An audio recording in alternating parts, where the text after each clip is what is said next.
talvez o propósito que está ali à sua frente para você fazer, estando com a sua atitude de não fazer paralisado, automaticamente o propósito e você vão estar no mesmo barco, parado, né?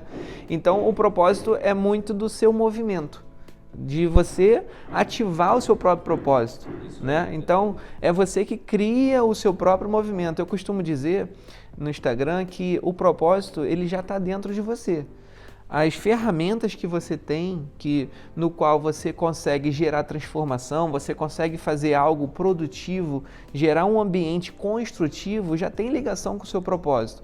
Então, vale muito da gente se autoexaminar, né? Qual é a minha melhor versão, sabe? O que eu posso fazer de melhor para o próximo, para a empresa, para o funcionário, seja para quem for. O que eu posso fazer melhor para o mundo? Isso está ligado no seu propósito, que já são talentos, já são dons, já são ferramentas de fato que já está dentro de você. Às vezes a gente pensa assim, eu quero ser um missionário e eu quero transformar a China, eu quero ir lá para a China e transformar os chineses e tudo mais. Você não quer ver, você não tem o recurso financeiro de ir para a China hoje, tem o seu vizinho precisando de um abraço, de uma palavra, você não faz nada com o seu vizinho porque você está esperando o propósito de levar para a China, né? Então, na verdade, é muito mais de você se movimentar com a ferramenta que você tem, no lugar que você tem, daquilo que dá para você fazer hoje, você já vai estar ativando o seu propósito. E se a porta da China abrir, você vai para a China. Mas se ela não abrir, você continua tendo o propósito ativado na sua esquina, na sua calçada, na sua parentela, né? Então, eu acho que o propósito é isso, é fazer o que dá para fazer com a ferramenta que hoje você tem. Até que você vai numa escala maior sendo levado pelas portas que Deus vai abrir no meio do caminho. Então, eu creio nisso daí, Marcos. Eu compactuo da mesma visão, né? Deus disse para Abraão, sai do meio da tua terra, da tua parentela, a terra que eu vou te enviar. Abraão tinha 75 anos, né? Você imagina o dia da mudança de Abraão? O sujeito do lado dele fala, rapaz, tá indo para onde? Rapaz, não sei.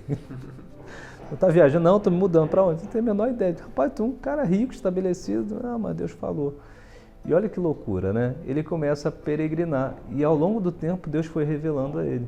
Então, quando a gente fala de propósito, você sabe que qual é o propósito de Abraão? É sair da terra? Não, ali é o começo.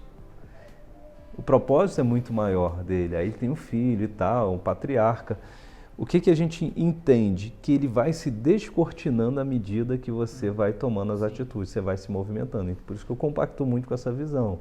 É que a gente quer tudo pronto, né? Não, eu quero saber qual é o meu propósito, o que eu tenho que fazer. Cara, dificilmente eu vi alguém que sabe isso tudo de uma hora.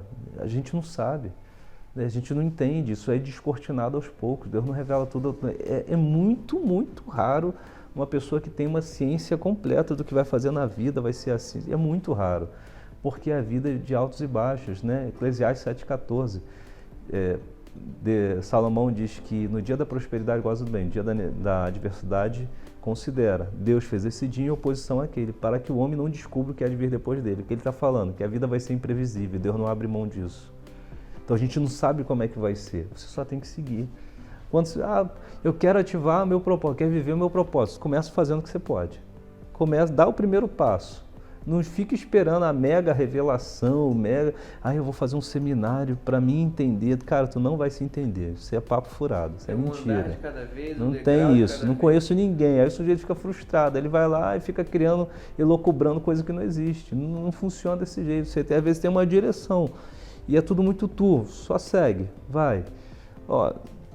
E você vai andar e à medida que você vai andando vai acontecer muita coisa, Deus vai mostrar muita coisa, você vai se realizar, vai se frustrar, mas você vai andando e a coisa vai acontecendo. Acho que propósito tem muito isso, é muito isso daí, você não sabe tudo exatamente como é que acontece. Como Deus falou, né? Moisés, vou te levantar para libertar o povo, para ir para Canaã. Aí vai lá e fala com o faraó. Olha dali para lá para ver o que aconteceu, Jesus. E o engraçado é que Moisés não entra e aí quem vai, Josué, né, e Caleb, já achando assim, eu vou entrar em Canaã. Chega lá, tem gigante pra caramba, ou seja, vai acontecendo tudo e mais um pouco. E a palavra era Canaã, mas tá cheio de gigante, e aí ninguém sabia. Então, realmente, o propósito eu vejo dessa forma. Faz o que dá para fazer hoje, amanhã vai aparecer mais uma nova ferramenta, você pega ela e usa, aí depois de amanhã abre uma nova porta, você pega e faz, aí Deus vai entrar com uma conexão com alguém, você vai, e aí automaticamente você vai startar o propósito, mas depois o propósito vai te levando. E você vai fazendo aquilo que te compete. Depois a coisa começa a rodar sozinha. Aí você fala, você sabia que você ia vir para Alphaville? Eu tinha a menor ideia de que vinha para Alphaville, ser um pastor em Alphaville, menor ideia disso. Mas olha como é que são curiosas as coisas. Os lugares que eu mais ganhei pessoas foram no ambiente de trabalho, para Jesus, né? Isso foi uma coisa que sempre aconteceu comigo. Quando eu tinha, sei lá, uns 21, 22 anos, eu ministrava treinamento em empresa já. E aí teve uma época que teve um projeto numa empresa grande lá do Rio, o Grupo 1001, né, que é catarinense, 1001, Cometa, então tinha uma empresa tipo, também acho que de aviação, era um grupo gigante, a sede ficava ali em Niterói. E aí era um projeto audacioso, treinar 2.000 pessoas em espaço de 2 anos, alguma coisa assim. Aí tinha um grupo de pessoas e tal, eu, lógico, novinho, era um reserva, meio que reserva, estava ali para ajudar. Olha como é que são as coisas. O sujeito estava na frente e ia fazer uma viagem para a Bahia. Não voltou. O outro passou mal e tal. E, cara, vai começar, tem que ser você. Tu consegue? Não, eu começo lá. E aí fui. Só que foi muito legal, eu acabei ficando. Quando eu fui, um pouco antes de eu entrar nesse projeto, aí foi uma questão de ouvir Deus falar. O Senhor falou comigo assim, o próximo lugar que você for trabalhar, você vai abrir um trabalho com louvor e palavra. Eu falei, cara, que loucura. Primeiro que eu não sei cantar nem tocar. O que eu vou fazer de louvor? Aí, cara, palavra no lugar de trabalho, coisa meio maluca. Então, às vezes, Deus fala umas coisas sem sentido. Eu fiquei com aquilo no meu coração e tá. Aí comecei a lá ministrar o treinamento. Hoje a pessoa fala de imersão, né? 2 dias. Cara, eu fazia uma imersão. Por quê? Eu dava aula de 8 da manhã, para o mesmo grupo, de 8 da manhã às 5 da tarde, durante 2 semanas. Isso é uma imersão, né? Então, o sujeito sai de lá com a cabeça cheia. E aí era um grupo de 25 pessoas, mais ou menos, 27 pessoas que ficavam ali em treinamento. Aí eu falei, cara, como é que eu vou pregar para esse povo? E eu ficava pensando, entendeu? Não é uma estratégia, eu quero obedecer. E aí eu pensei o seguinte, toda vez que quando você termina, você tem meia hora. No final, era o último dia, acho que 2 semanas, terminava acho que na quinta-feira à tarde. Aí eu falei, eu tenho a quinta-feira à tarde então, que é um encerramento ali com a turma, um momento mais informal ali, eu vou ministrar a palavra. E eu não sabia pregar nem nada, eu novinho, falei, cara, eu só sabia contar meu testemunho, como eu me converti. Falei, vou fazer isso. Aí eu falei, cara, mas e o louvor? O que eu faço? Eu falei, Jesus, o que eu vou fazer de louvor? Aí eu tinha aqueles radiozinhos, aqueles 3 em 1 pequenininho, né?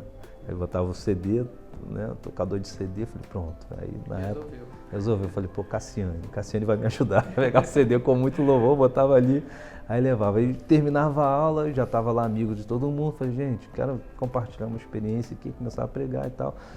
E aí no final eu botava ali um louvor. Aí eu falei com o Senhor assim, Deus, se eu não sou louco, se isso não é da minha cabeça, se o Senhor falou comigo de verdade, eu quero que 2 pessoas hoje se convertam. Eu vou fazer um apelo aqui nessa sala de aula e vou fazer. E eu com muito medo, porque era um mega projeto para a empresa. Pô, imagina, o cara tá pregando e de repente acaba o projeto gigante. Pô, o que esse cara tá fazendo e tal. Aí tinha uma janelinha, né? Tinha a porta, tinha uma janelinha de vidro, e eu pregando, tava conversando e olhava para a janela, ver se não chegava a diretoria, e falando e tal, e pregando, botei lá, vai lá, Cassiane e tal. Aí quando tudo terminou, eu falei, agora eu queria fazer um convite para você e tal. Aí fui fazer um apelo para a galera. Aí um rapaz veio à frente, era até um afastado numa igreja, Assembleia de Deus de Cordovil. Aí veio chorando, se ajoelhou lá no círculo e tal. Falei, mais alguém? Mais alguém? Fiquei perguntando. Aí ninguém veio. Eu falei, cara, eu sou maluco, né? Falei, pô, não foi meu sinal. Aí terminou, orei pelo rapaz, despedi, foi tudo legal. Aí quando todo mundo foi embora, me bateu uma frustração. Falei, cara, eu sou maluco? Eu tô fazendo negócio de pregação, cara, eu vou perder emprego, a empresa vai... Não, que besteira que eu fiz e tal. Daí fiquei muito chateado, eu confesso, fiquei muito mal. Eu pedi 2, não era, falei, é da minha cabeça. No outro dia pela manhã, quer dizer... tinha uma consagração, um culto de oração muito tradicional, né, numa das nossas igrejas lá. E eu fui lá participar, sentado, como ouvinte lá, sentei no meio da igreja, estava lá triste e tal, aí estava rodando e tal. Aí tinha uma irmã que estava pregando, entre vários pregadores, de repente uma irmã começou a pregar e tal, chegou lá diante de mim e diz assim, quem és tu para pedir números? Caramba! O Deus que salva a multidão também salva um. E foi embora. Tipo assim, ninguém sabia de nada, era um negócio meu. Eu falei, tá bom, não precisa bater tanto, né? Podia vir com mais educação, né, senhor? Aí Aí beleza, eu falei, tá, então vou continuar. Aí fui fazendo as mesmas coisas, né? Aí juntei outro ciclo de 2 semanas e tal, fui lá, juntei o povo, o Radinho, o Cassiano. Sempre em busca de um agora, né? Mas não foi ninguém. Aí eu fiz outra vez a reunião, ninguém. Aí eu fiz mais 5, 7 reuniões de grupos diferentes, cara, ninguém se converteu, ninguém. Só que eu falei, cara, eu tô aqui, eu vou obedecer, não é isso que Deus quer? Então beleza, vou fazer, resultado ou não, o negócio é cumprir. E aí aconteceu um negócio muito legal, acho que foi na 8ª reunião, mais ou menos, 4 caras se converteram, chorando pra caramba. Aí fiquei assustado, 4 pessoas, que legal. Isso tudo um grupo de gente, mas gente assim, barra pesada, eu lidava com cara drogado, era um ambiente muito pesado lá, né? Aí beleza, aí eu fiz de novo. Aí 5 pessoas. Aí outra vez eu fiz 7 pessoas aceitaram Jesus. Uau! E aí daí pra frente, nunca mais eu fiz uma reunião que alguém não se convertesse. Nunca mais. Já teve vezes de 18 pessoas ao mesmo tempo se converter. Aí começou a mudar. Tipo assim, às vezes eu nem usava mais o radinho. Sempre aparecia alguém que tocava, e eu tinha um negócio comigo. Eu não era pastor nem nada, nem obreiro, nem líder, não era nada. Era uma pessoa, um jovem que amava a Deus e queria fazer o que Deus mandava. E aí eu me lembro que Deus mandava algumas pessoas e eu tinha um propósito comigo assim. Eu nunca falava que eu era crente. Eu falei, eu não vou falar, eu só prego no último dia, mas eu nunca revelo. E eu fazia uma autoanálise minha. Eu quero ver quanto tempo as pessoas demoram para dizer que eu sou diferente. Pô, tem alguma coisa diferente e tal. Eu falei, essas pessoas têm que reconhecer que eu sou, eu não vou ficar pregando para ninguém não. A minha vida tem que ser diferente. E aí, tipo assim, passava o primeiro, o terceiro dia, se ninguém falasse, pô, tu é diferente, é estranho, Se ninguém falasse nada, eu falei, cara, eu não tô dando testemunho, tem alguma coisa em mim ruim. Aí beleza, aí as pessoas já começavam a perceber e tal, com 3, aí o crente se reconhece, pô, esse cara é cristão, aí se identificava, não, eu toco violão. Aí no final tinha sempre um músico que Deus mandava. Aí eu estava pregando e alguém tocava alguma coisa e tal. E nessa brincadeira, cara, dentro da empresa, foram quase 120 pessoas se converteram mesmo, né, do zerão. Um monte de pessoas voltaram para as esposas, gente que abandonou drogas e tal, depois eu fui acompanhando. Aí o negócio foi evoluindo, falei, cara, o que eu tenho que fazer? Essas pessoas, tudo bem, tomou uma decisão, o que vão fazer? Aí começava a escrever uma carta, não tinha muito recurso, né? O novo, cara, você tem que fazer assim a partir de agora, você tem que procurar uma igreja evangélica perto da sua casa que seja assim, você tem que orar. Dava direções ali. Aí eu comecei doação de Bíblia, aí comecei a receber doações de Bíblias, do Novo Testamento, aí para quem se convertiu eu dava a Bíblia e fazia acompanhamento, e começou a virar meio que um núcleo missionário dentro da empresa. Por ouvir uma voz lá atrás que eu achei que era da minha cabeça, que eu fiz a primeira vez e eu falei, cara, eu tô maluco. Mas pela obediência, Deus ali colheu os frutos. E foi tipo assim, eu vi isso, um avivamento dentro de uma empresa. Eu vi acontecer um negócio, um mover de Deus. Já vi histórias de avivamento em cidades, cara, eu vi dentro de uma empresa isso acontecer. E o interessante é que hoje, 2022... você continua lá com uma bandinha do lado e com o microfone. Porque o Deus que falou lá atrás com você, ele já viu hoje, né? Ele falou, hoje, 2022, é Alphaville. Isso. Aí agora, essa data aí, é o Radinho com a Cassiane, mas continua. Né? Então, o propósito, à vista dos homens, é loucura.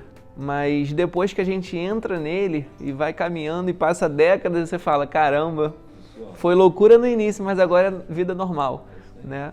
Então que você possa receber aí esse testemunho de o que é o propósito, o que é viver do propósito e entender que Deus ele vai elevar o seu propósito para daqui a décadas e você vai ver, caramba, aquilo que Deus me pediu lá atrás, que eu achei uma loucura do mundo, mas ardeu no meu coração e eu fui lá e fiz, Deus vai te levar para lugares maiores. Então, quando Deus falar no seu coração, você agarra essa mensagem, porque você agarrou, né? Você pegou, é isso aqui, Deus, então eu vou fazer. Né? Então agarra essa mensagem e aplica, executa com a ferramenta que você tem. Se for um radinho assim, com a Cassiane tocando, não tem problema não. Vai desse jeito mesmo, porque Deus vai te dar a vitória. Deus abençoe a sua vida com propósito. Para você descobrir qual é a sua mensagem e multiplicar os seus seguidores. Obrigado, Daniel, pelo carinho. Agradeço a sua presença aqui no quadro, tá? E a galera já está querendo saber quem é Daniel Brunet.